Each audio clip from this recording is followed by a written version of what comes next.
أعوذ بالله من الشيطان الرجيم بسم الله الرحمن الرحيم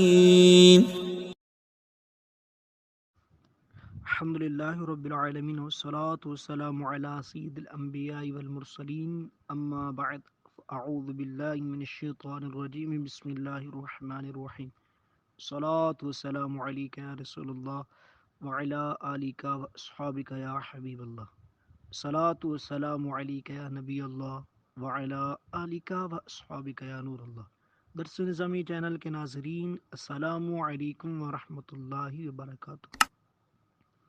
آج ہماری ویڈیو کا جو ٹاپک ہے وہ ہے چور اور استاد۔ استاد صاحب بیوی کے ساتھ بھتیجے کی شادی کی تقریب میں پہنچے تو بارات سے زیادہ استاد صاحب کا استقبال کیا گیا، اور کرتے بھی کیوں نہ، دلہا استاد صاحب کا بھتیجا ہونے کے ساتھ ساتھ طالب علم بھی تھا۔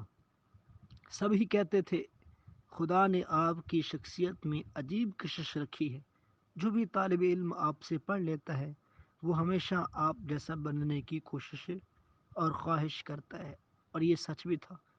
استاد صاحب شہر کی بڑی جامعہ میں تدریس کے فرائض سر انجام دے رہے تھے۔ استاد صاحب کے طالب علموں نے اپنی ترقی اور تربیت سے ہمیشہ ان کا نام روشن کیا تھا۔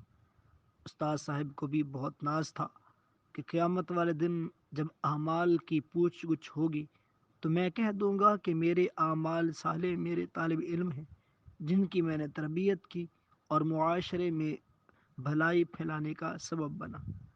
شادی کی تقریب رات کو تقریباً 12 بجے ختم ہوئی۔ استاد صاحب بیوی کے ساتھ کار میں بیٹھ کر گھر کی طرف روانہ ہونے لگے۔ ابھی اگلی ہی سڑک پر پہنچے تھے کہ 6 موٹر سائیکل سواروں نے استاد صاحب کی کار کو گھیر میں لے لیا۔ 4 سوار موٹر سائیکلوں سے اتر کر کار کے سامنے آ گئے اور 2 موٹر سائیکل پر ہی بیٹھے رہے۔ ایک نے استاد صاحب کی کن پٹی پر پستول رکھی اور بولا، ابیو گاڑی سے باہر آ جاؤ اور آنٹی کو باہر آنے کو بولو، جلدی کر، اور اگر کچھ گڑبڑ کی تو بھیجے میں ساری گولیاں اتار دوں گا۔ استاد صاحب نے بیوی کو اشارہ کیا تو وہ بھی کار سے باہر آ گئی۔ ایک چور نے استاد صاحب کی تلاشی لی، جو کچھ ان کے مطلب کا تھا لے لیا، اور ایک چور نے ان کی بیوی کے سارے زیور زبردستی اتروا لیے۔ ایک موٹر سائیکل سوار پیچھے سے بولا، یار گاڑی بھی اچھی ہے، آج بڑا ہاتھ مارتے ہیں، چلو گاڑی بھی لے اڑتے ہیں، کوئی ہمارا کیا بگاڑ لے گا۔ دوسرا چور بولا، ٹھیک ہے پھر ان دونوں کو مار دیتے ہیں ورنہ پھنس جائیں گے۔ ایک اور بولا، نہیں یار، ان کو باندھ کر سڑک کی دوسری جانب پھینک دو، صبح کوئی کھول دے گا، کیوں بے گناہوں کو مارنا ہے۔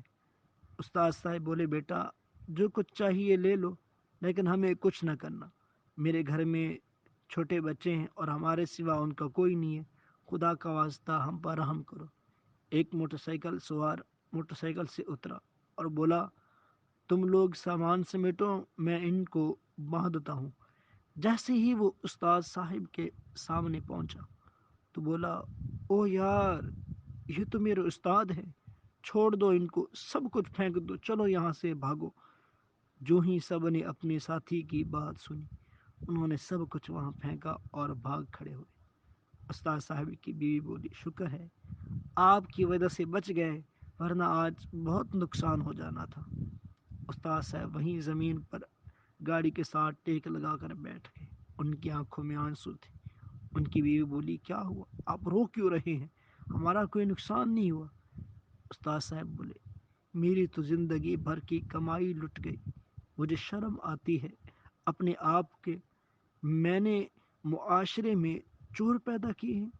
استاد صاحب بولے، میں اپنے طالب علموں کی تربیت نہیں کر سکا، مجھے تو ناز تھا کہ قیامت والے دن یہ لوگ میری بخشش کا سبب بنیں گے، لیکن اب مجھے ڈر لگ رہا ہے کہ قیامت والے دن فرشتے مجھے گھسیٹ کر جہنم میں لے جائیں گے کہ میں اپنا فرض پورا نہ کر سکا۔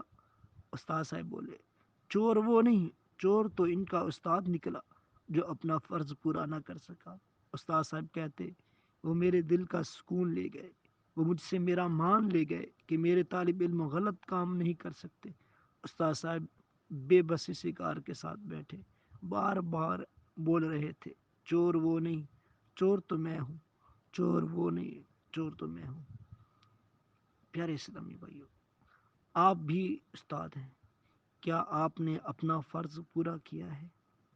کیا آپ نے کبھی سوچا ہے کہ میں جن طالب علموں کو پڑھاتا ہوں کیا وہ میرے لیے بخشش کا ذریعہ بن سکتے ہیں؟